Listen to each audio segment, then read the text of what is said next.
Hello my dear student, कैसे हो आप लोग। मेरा नाम है निर्भय और आज एक लंबे वक्त के बाद हम सब एक दूसरे के सामने एक दूसरे से मिल पा रहे हैं। आज अपनी इस वीडियो में मैं आपको पढ़ाने वाला हूँ ह्यूमन बॉडी की एक कमाल के स्ट्रक्चर के बारे में जिसको बोलते हैं सेल।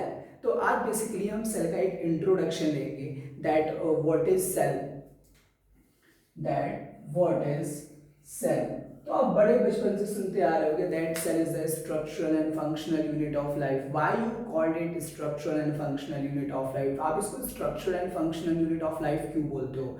तो देखो, जैसे कि ये मार्कर है, ये मार्कर बिलियंस और ट्रिलियंस ऑफ पार्टिकल से मिलकर के बना हुआ होगा, लेकिन इस मार्कर के बनने की शुरुआत तो एक छोटे से पार्टिकल से हुई होगी ना। एक छोटा सा पार्टिकल बना, फिर उस और पार्टिकल आकर के जुड़े, फिर बहुत सारे पार्टिकल्स आपस में आकर के जुड़े। तो यानी कि उस पार्टिकल को हम बोल सकते हैं दैट ये स्ट्रक्चरल यूनिट है इस पार्टिकल की। उसी तरीके से जो हमारी ह्यूमन बॉडी है, ह्यूमन बॉडी भी हमारी बिलियंस और ट्रिलियंस ऑफ सेल से मिलकर के बनी हुई होती है, लेकिन उन सभी इस पूरी स्ट्रक्चर की शुरुआत एक छोटी सी सेल से होती है ना। इस वजह से हम बोलते हैं कि that cell is the structural unit of life. अब हम सेल को फंक्शनल यूनिट ऑफ लाइफ क्यों बोलते हैं? तो बच्चे, सेल को फंक्शनल यूनिट ऑफ लाइफ इस वजह से बोला जाता है क्योंकि जो बड़े बड़े प्रोसेस होते हैं, डाइजेशन हो गया, एक्सक्रीशन हो गया, सिक्रीशन हो गया और ट्रांसपोर्ट हो गया सब्सटेंस का, ये सभी जो फंक्शन बड़े बड़े लेवल पर परफॉर्म होते हैं, ये सेम फंक्शन एक छोटे से लेवल पर हमारी सेल के अंदर भी परफॉर्म होते हैं। इस वजह से हम सेल को फंक्शनल यूनिट ऑफ लाइफ भी बोलते हैं। सो आपको समझ में आ गया होगा दैट हम सेल को structural and functional unit of life क्यों बोलते हैं। तो व्हाट इज सेल? तो cell is the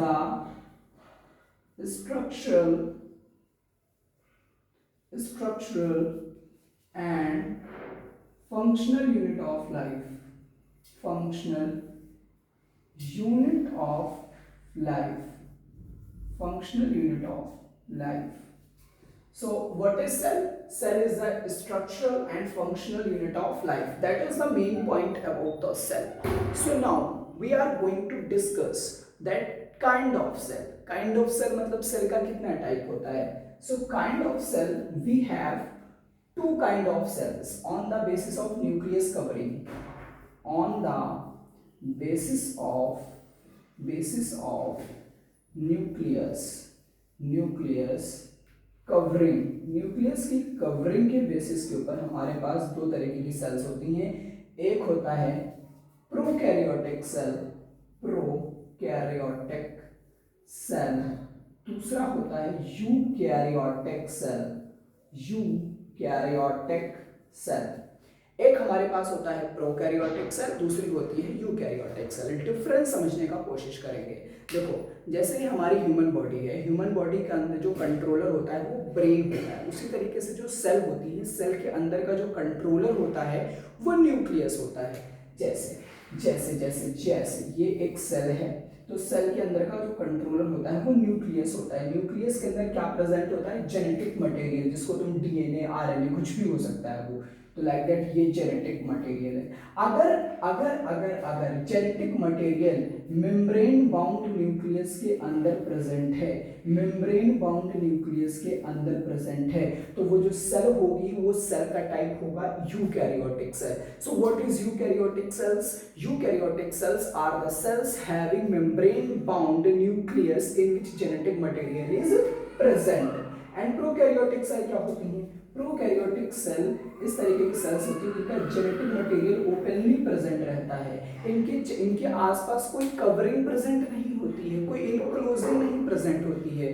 so what is prokaryotic cell? Prokaryotic cell are the kind of the cells that don't have any kind of covering around the genetic material. Genetic material के around कोई covering नहीं present होती, उनको हम बोलते हैं prokaryotic cell.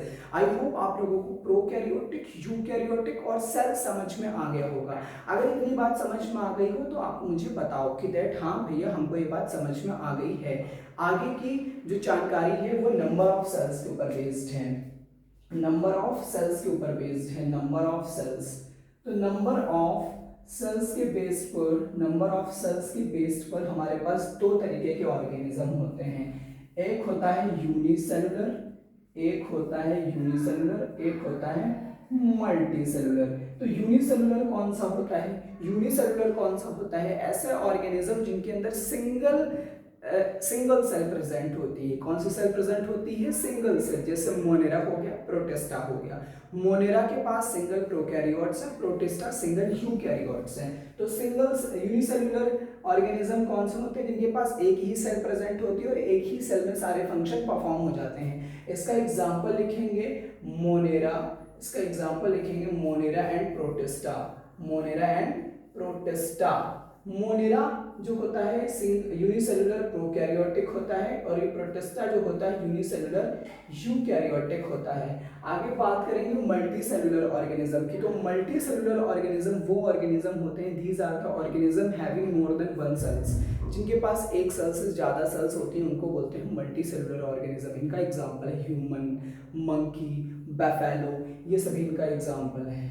Human, monkey, buffalo, ये सभी इनका एग्जाम्पल है मल्टी सेलुलर का। किसका एग्जाम्पल है? मल्टी सेलुलर का। प्लांट्स भी तुम्हारा कैसा होता है? मल्टी सेलुलर होता है।